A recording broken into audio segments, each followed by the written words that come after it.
요한복음 5장 19절부터 29절 말씀 보겠습니다.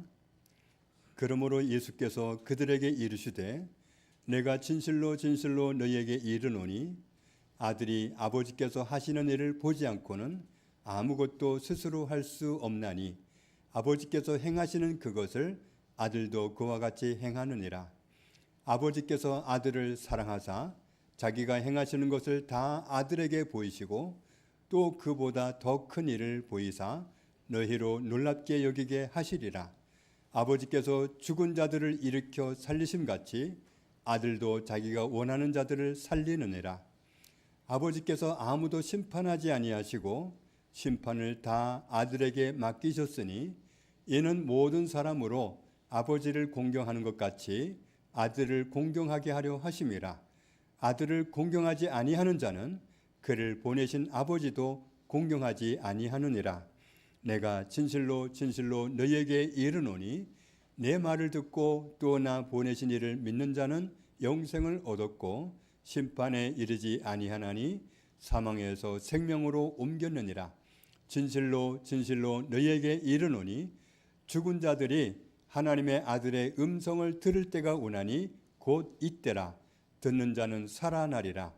아버지께서 자기 속에 생명이 있음같이 아들에게도 생명을 주어 그 속에 있게 하셨고 또 인자됨으로 말미암아 심판하는 권한을 주셨느니라. 이를 놀랍게 여기지 말라.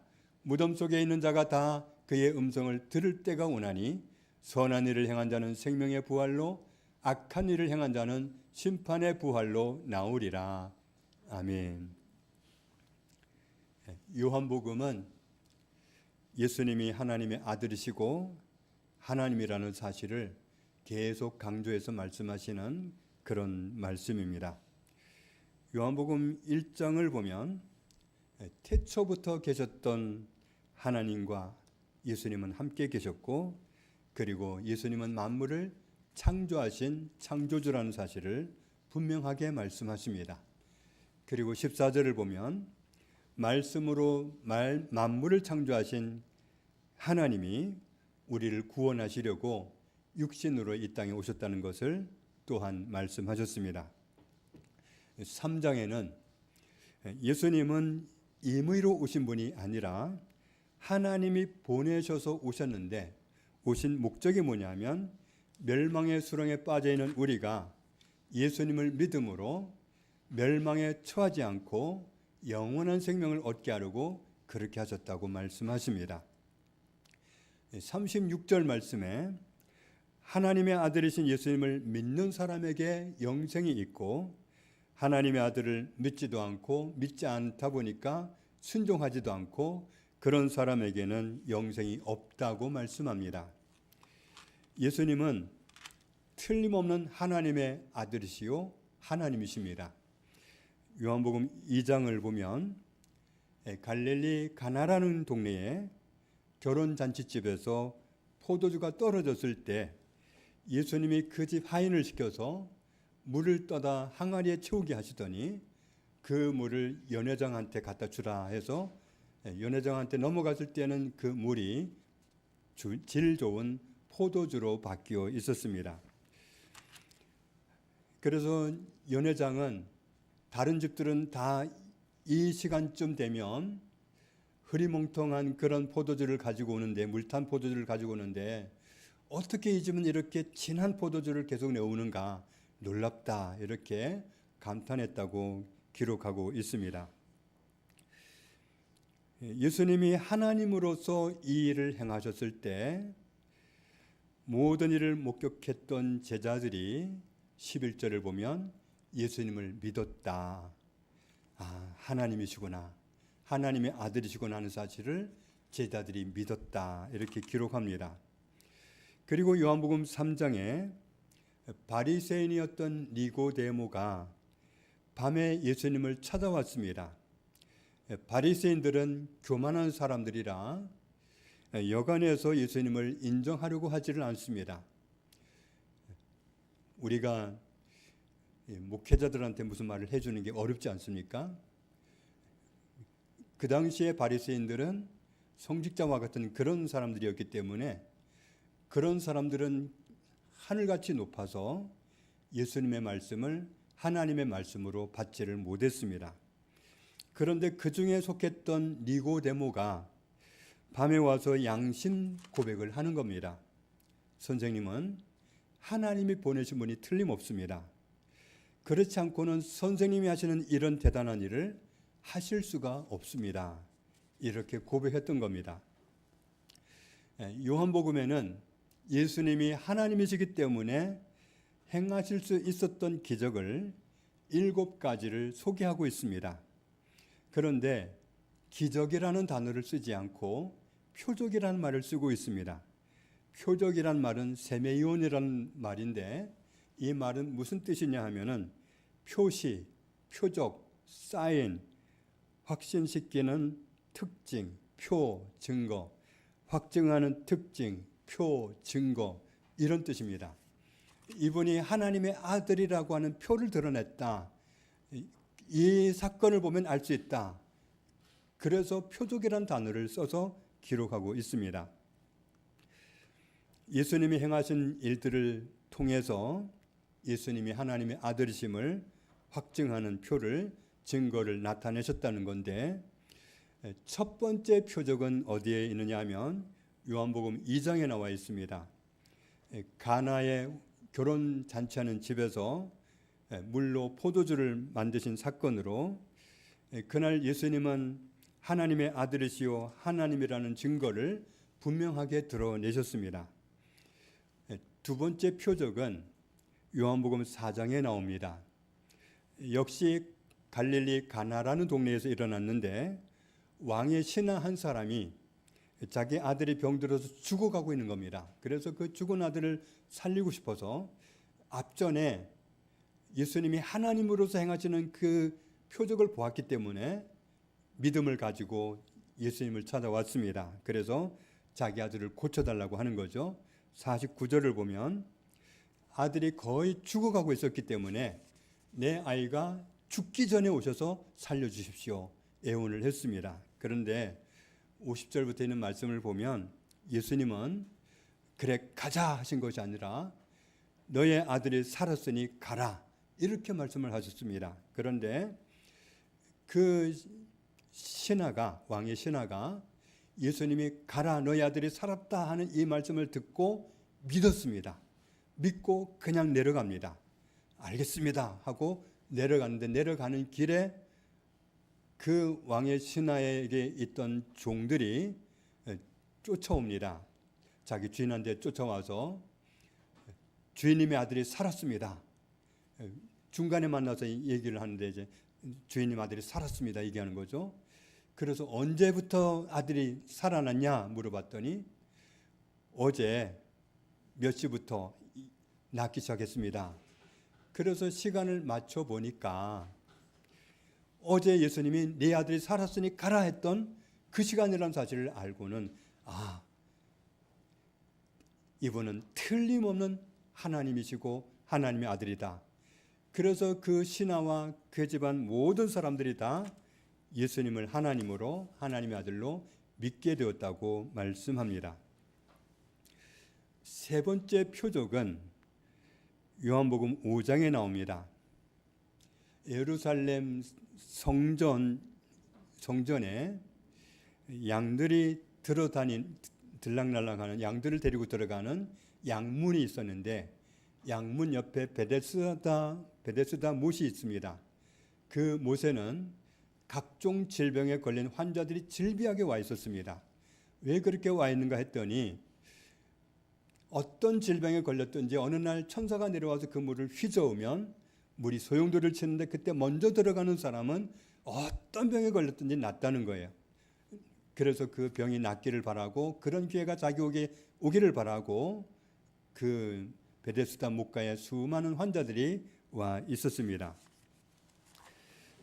천사가 언제 와서 물을 휘저을지 모르니까 대부분 누워서 지내는 중환자들이 와 있는데 못에 있는 물이 요동칠 때 제일 먼저 들어가야 될 텐데 제일 먼저 들어간다는 보장은 아무에게도 없습니다.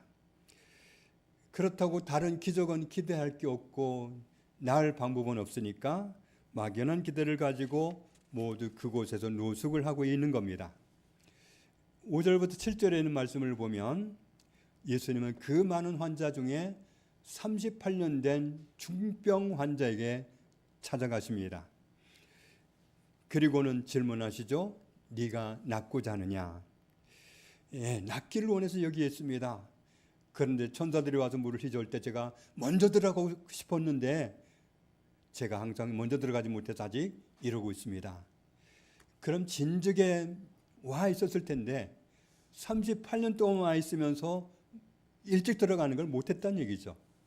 그렇지만 아직도 다른 기대 가치는 없어서 낫고 싶어서 여기 있습니다. 이렇게 말씀을 드린 겁니다. 그 38년 된 병자가 베데스다 못가에서 기다리는 그 기다림은 사실상 의미 없는 기다림입니다. 나중에는 먼저 들어가려는 보장이 없습니다. 유다 왕 중에 아사라는 왕이 있었는데 아사라는 왕은 처음에는 하나님을 잘 섬기는 왕이었습니다. 역대하 14장을 보면 왕이 되고 나서 유다 백성들에게 하나님을 찾으라고 우리 하나님을 찾자 이렇게 권면을 합니다. 그리고 7절을 보면 아사가 유다 백성들에게 하는 말이 뭐냐 하면 우리나라가 이렇게 지금까지 보존될 수 있었던 것은 우리가 지금까지 하나님을 찾아왔기 때문이다. 우리 백성들 가운데 하나님을 찾는 사람들이 있었기 때문에 하나님이 우리나라를 지금까지 보존해 주신 것이다. 이렇게 고백을 할 정도로 아사라는 왕이 되었을 때만 해도 믿음이 좋은 사람이었습니다. 이 고백에 의하면 우리가 하나님을 찾으면 하나님이 한국교회를 지켜주시고 대한민국을 지켜주실 것을 알 수 있습니다. 그런데 그 믿음 좋았던 아사가 세월이 가면서 믿음이 흐릿해집니다. 역대하 16장을 보면 아사가 왕이 된 지 39년 되었을 때 발에 병이 들었습니다. 그때 아사가 무슨 실수를 하느냐 하면 그때는 하나님을 찾거나 하나님을 의지하거나 하나님께 기도하거나 그러지를 않고 의원만 의지했다. 의사만 의지했다. 이렇게 표현합니다. 아사가 하나님을 모르는 사람도 아니고 하나님을 모르는 사람이 그랬다면 그럴 수 있겠다 하지만 하나님을 알 만큼 알고 경험할 만큼 경험했던 아사가 정작 자기 인생의 위기를 만났을 때 하나님을 찾지도 않고 하나님을 의지하지도 않고 의사만 의지했다는 것은 발을 놓지 말할 곳에 발을 놓은 거나 다름없습니다. 요한복음 5장에서 38년 된 병자는 베데스다 못에서 기다리는 것이 아무 의미가 없었는데 예수님이 말씀하셨습니다. 일어나 네 자리를 들고 걸어가라. 그 사람은 즉시로 병이 나아서 벌떡 일어나더니 자기 누운 들것을 들고 걸어가게 되었습니다. 이것이 예수님이 하나님이라고 하는 그런 표적을 나타내신 모습입니다. 네 번째 표적은 요한복음 6장에 나옵니다. 예수님이 갈릴리 건너편 마을에 가셨을 때 수많은 사람들이 몰려왔습니다. 예수님이 하나님의 아들이심을 지난번에 표적을 보고 발견해 왔기 때문에 그날 구름대 같은 사람들이 예수님을 보고 싶어서 쫓아왔습니다. 그런데 그날 예수님은 그 많은 사람들에게 식사를 제공하고 싶었습니다. 그래서 너희 가운데 먹을 것이 있느냐 그렇게 알아보게 했더니 8절 이하에 있는 말씀을 보니까 한 소년이 도시락 하나를 가지고 왔는데 내용물이 뭔가 봤더니 보리떡 5개, 물고기 2마리가 식사였습니다. 11절 이하에 보면 예수님은 그 음식을 가지고 축복 기도를 하시더니 제자들에게 큼직하게 떼어서 주시면서 이 많은 사람들에게 나누어 주라고 맡기셨습니다. 그날 모든 사람들은 배가 터지도록 먹고 더 이상 먹을래야 먹을 수 없어서 못 먹고 남은 부스러기가 7광줄이었습니다. 12바구니였습니다. 다섯 번째 표적은 16절 이하에 나오는데 낮에 있었던 오병이어의 그 기적을 행하시던 그날이었습니다. 예수님은 사람들을 보내느라고 계시고 제자들한테 너희는 배를 타고 먼저 건너가라고 하셨는데 배를 타고 건너가다 보니까 진전이 없습니다. 광풍을 만나서 건너갈 수가 없습니다. 그런데 예수님이 밤중에 물 위를 걸어서 제자들을 찾아오셨습니다. 사람은 물 위를 걸어서 갈 수 없습니다. 예수님이 하나님이라는 그 표적을 그 밤에 그렇게 나타내셨습니다. 여섯 번째 표적은 요한복음 9장에 나옵니다. 날 때부터 메인으로 살아온 사람을 주님이 만나셨습니다. 예수님이 6절부터 7절에 있는 말씀을 보면 흙에다가 침을 바르시고 그 진흙을 이겨서 날 때부터 소경되었던 그 사람의 눈에다 진이겨 바르시고 그리고는 실로암 못에 가서 씻으라 이렇게 말씀을 하십니다. 그리고 그 사람이 다시 돌아왔는데 돌아왔을 때는 눈이 밝은 채로 돌아왔습니다. 이런 일들을 보면 예수님은 하나님의 아들이시고 하나님이란 사실을 분명하게 확인할 수 있습니다. 일곱 번째 표적은 요한복음 11장에 나옵니다. 베다니에 사는 마르다 마리아 자매의 오빠가 나사로인데 나사로가 병들었습니다. 그런데 그 병든 그 정도가 죽어가는 정도로 곧 죽을 것 같은 그 정도로 심각했습니다. 그래서 마리아와 마르다가 예수님께 기별을 했는데도 불구하고 39절 40절을 보면 예수님은 그날따라 일부러 늦게 오십니다. 얼마나 늦게 오셨는지 예수님이 도착하셨을 때는 나사로가 죽은 지 나흘이고 나사로가 무덤에 있은 지 나흘 되는 날이었습니다. 유대인들은 사람이 죽으면 그 즉시로 당일날 무덤에 장사 지내기 때문에 그런 거죠. 43절 이하에 있는 말씀을 보면 예수님이 죽은 지 나흘 된 나사로에게 말씀하십니다. 나사로야 나오라. 나사로가 무덤에서 걸어 나왔습니다. 예수님은 하나님의 아들이시요 하나님이십니다. 예수님이 과연 하나님의 아들이시고 하나님이시라는 것을 나타내신 표적을 통해서 우리는 분명하게 확인할 수 있습니다. 그렇다고 해서 요한복음에는 예수님이 나타내신 표적을 7가지를 딱 기록하고 있지만 예수님이 7가지의 표적만 나타내신 것은 아닙니다. 요한복음 20장을 보면 예수께서 제자들 앞에서 이 책에 기록되지 아니한 다른 표적도 많이 행하셨으나 같이 읽습니다. 오직 이것을 기록함은 너희로 예수께서 하나님의 아들 그리스도이심을 믿게 하려 함이요 또 너희로 믿고 그 이름을 힘입어 생명을 얻게 하려 함이니라. 요한복음 마지막 장 마지막 절을 보면 같이 읽겠습니다. 예수께서 행하신 일이 이외에도 많으나 만일 낱낱이 기록된다면 이 세상이라도 이 기록된 책을 두기에 부족할 줄 아노라.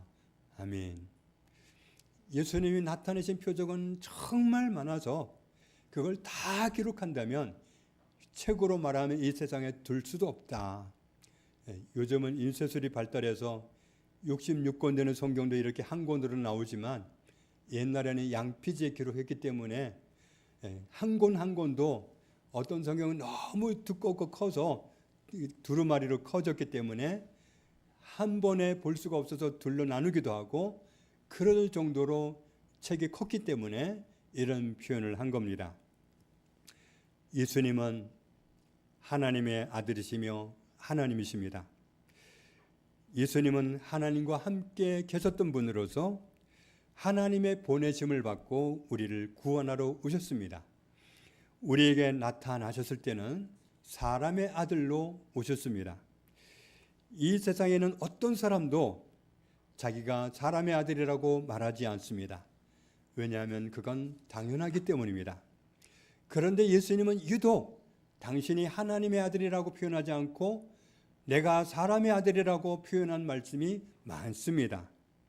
왜냐하면 본래 하나님이신데 우리를 구원하려고 하나님의 보내심을 받고 오실 때 사람의 아들로 태어나서 오셨기 때문에 그 부분을 강조하기 위해서 인자는 그렇게 계속 강조해서 말씀을 해 오셨습니다.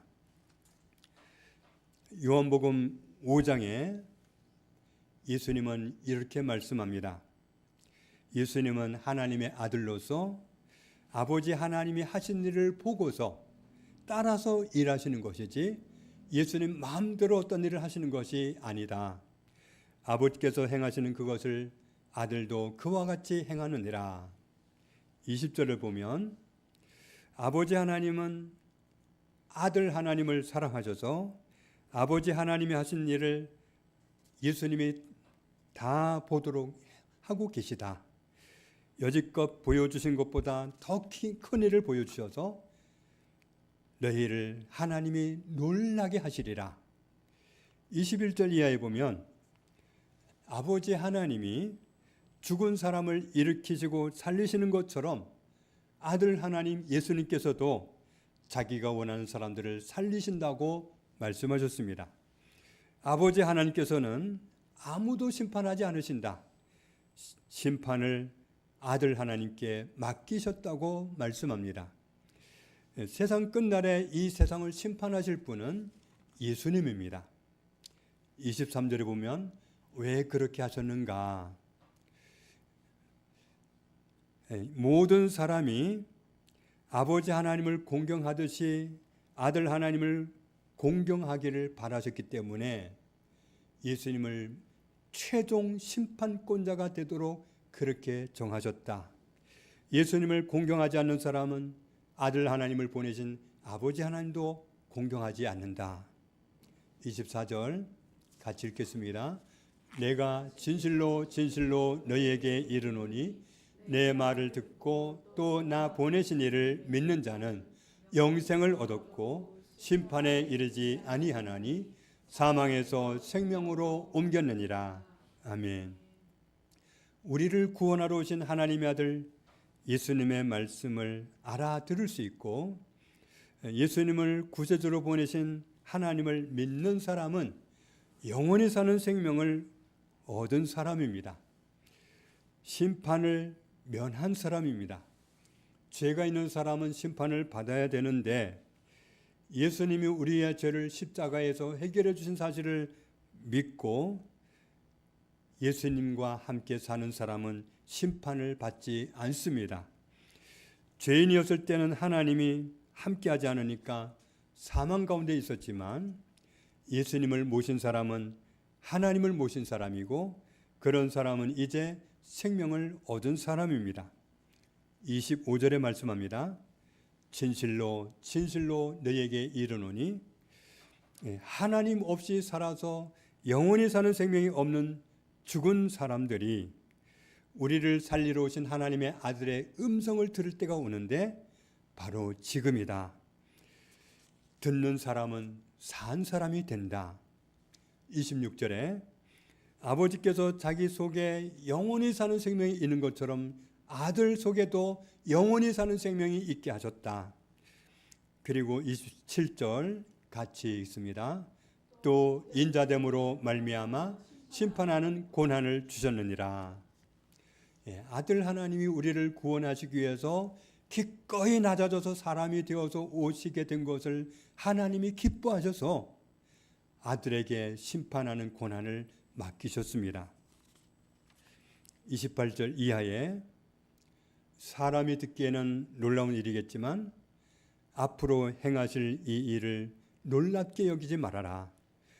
무덤 속에 있는 사람들이 심판하는 고난을 가진 예수님의 음성을 듣는 날이 온다. 예수님이 음성을 바라는 그날 선한 일을 행한 자는 생명의 부활을 얻을 것이고 악한 일을 행한 자는 심판의 부활을 얻으리라. 지금 우리가 사는 세상은 우리 인생의 전부가 아닙니다. 우리 각자의 인생도 정해진 끝이 있고 이 세상도 정해진 끝이 있습니다. 이 세상의 역사를 끝내시는 날, 우리를 구원하신 하나님의 아들 예수님이 오셔서 각 사람의 행위대로 정확하게 심판하십니다. 그때 영생의 부활을 얻을 사람은 하나님의 나라로 인도받을 것이고, 하나님과 함께 영원히 사는 생명이 없는 사람은 영원한 형벌을 받기 위해서 원하지 않는 곳으로 가게 될 것입니다.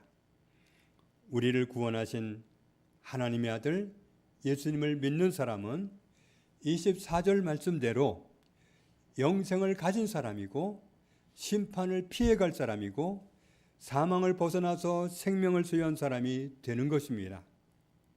그렇다면 예수님을 믿는다는 말은 무슨 뜻일까요? 요한복음 1장에서는 말씀합니다. 예수님을 믿는다는 것은 예수님을 영접하는 것이다. 예수님을 자기 안에 모셔드리는 겁니다.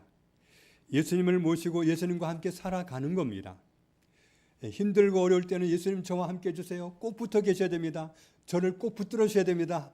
조금도 떨어지면 안 됩니다. 이렇게 말씀을 드리고, 예수님이 싫어하시는 곳에 굳이 가면서 잠시 좀 나가 계시다가 제가 이따 돌아오면 들어오시죠.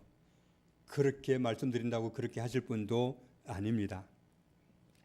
예수님은 우리 안에 들어오시면 들어오셨다 나가셨다 그런 분이 아닙니다. 떠나셨다 오셨다 그런 분이 아닙니다. 히브리서 3장에는 말씀을 보면 그렇게 말씀을 하고 있습니다. 돈을 사랑하지 말고 이는 바를 족한 줄로 알라. 같이 읽습니다. 그가 친히 말씀하시기를 내가 결코 너희를 버리지 아니하고 너희를 떠나지 아니하리라 하셨느니라. 그러면 우리가 주님이 원하지 않는 곳에 우리가 가면 주님이 어떻게 하겠어요? 정말 싫으시지만 꼭 참으시는 거죠. 우리가 예수님께 괴롭힘을 드리는 거죠. 예수님을 믿는다는 것은 예수님을 모시고서 예수님과 함께 사는 겁니다. 예수님을 모시고 살면서도 우리가 생각 없이 산다든지 개념 없이 산다든지 그러면 우리 안에 계시는 주님이 엄청 힘들게 되는 겁니다. 마태복음 1장을 보면 보라 처녀가 잉태하여 아들을 낳을 것이요 그의 이름은 예수님의 이름은 임마누엘이라 하리라 하셨으니 뜻이 뭐냐 하면 이를 번역한즉 하나님이 우리와 함께 계시다 함이라. 예수님을 믿는다는 말은 예수님을 모셨을 뿐만 아니라 우리가 예수님께 순종하면서 사는 것을 뜻합니다. 예수님은 하나님의 아들이시고 하나님이십니다. 그리고 우리를 지으신 분이십니다. 그러니까 우리의 주인이고 우리의 하나님이시죠. 하나님을 모시고 있는데 내 마음대로 산다? 눈치 안 보고 내 마음대로 산다? 이건 하나님으로 대우하는 게 아닙니다. 하나님을 내 안에 모셨으면 하나님께 순종하고 사는 것이 맞기 때문에 정말 하나님을 믿는다는 건, 예수님을 믿는다는 것은 내 안에 모시고서 그분께 순종하면서 사는 것을 포함합니다. 요한복음 3장에는 아들을 믿는 자에게는 영생이 있고 아들을 믿지 않기 때문에 아들에게 순종하지 아니하는 자는 영생을 보지 못하고 도리어 하나님의 진노가 그 위에 머물러 있느니라. 내 안에 하나님을 모시고도 순종하지 않는다. 나는 내 마음대로 삽니다. 그렇게 손포로도 하듯이 그렇게 산다면 그건 영생을 보지 못할 길로 가는 거라고 말씀하십니다. 그리고 예수님을 믿는다는 것은 예수님이 나를 지으신 주인님이시고 그래서 예수님이 나의 주인님 되시도록 주인 삼고 사는 것을 포함합니다. 그래서 베드로전서 3장 15절에 이렇게 말씀하죠. 너희 마음에 그리스도를 주인님으로 삼아라. 하나님이시지만 우리를 살리시려고 사람으로 오셔서 우리를 구원해 주신 분이 예수 그리스도입니다. 하나님의 아들 예수님을 진정으로 믿는 저와 여러분이 되어서 우리를 구원하기 위해서 사람의 아들로 오셔서 십자가에 우리 죄값을 지불하고서 완전하게 우리를 구원하시고 우리가 영생을 얻도록 심판을 피할 수 있도록 사망에서 생명에 속한 삶을 살아가도록 은혜를 베푸신 주님을 모시고 사는 사람답게 정말 믿는 사람의 그런 본분을 다하고 살아가는 저와 여러분 되시기를 주님의 이름으로 축복합니다. 하나님 아버지 감사합니다. 예수님은 하나님의 아들이시요 하나님이십니다. 하나님이라는 증거, 하나님의 아들이라는 표적은 수도 없이 많고 다 기록할 수도 없이 많습니다. 하나님이신 예수님이, 하나님의 아들이신 예수님이 사람의 형상으로 오셔서 우리를 구원하기 위해서 몸으로 우리 죄값을 지불해 주시고 우리를 죄에서 해방시켜 구원해 주시는 은혜 감사합니다. 그래서 우리가 영생을 얻은 사람, 하나님의 자녀, 하나님의 백성, 하나님의 나라가 되게 해주신 은혜를 감사합니다. 그러므로 우리가 진정으로 예수님 믿는 사람으로서 어떻게 살아야 할 것을 깊이 생각하게 하시고 진정으로 믿는 사람답게 하나님을 충성되게 섬기며 살아가는, 예수님을 충성되게 하나님으로 섬기며 살아가는 저희들이 되게 하여 주옵소서. 예수님의 이름으로 기도합니다. 아멘.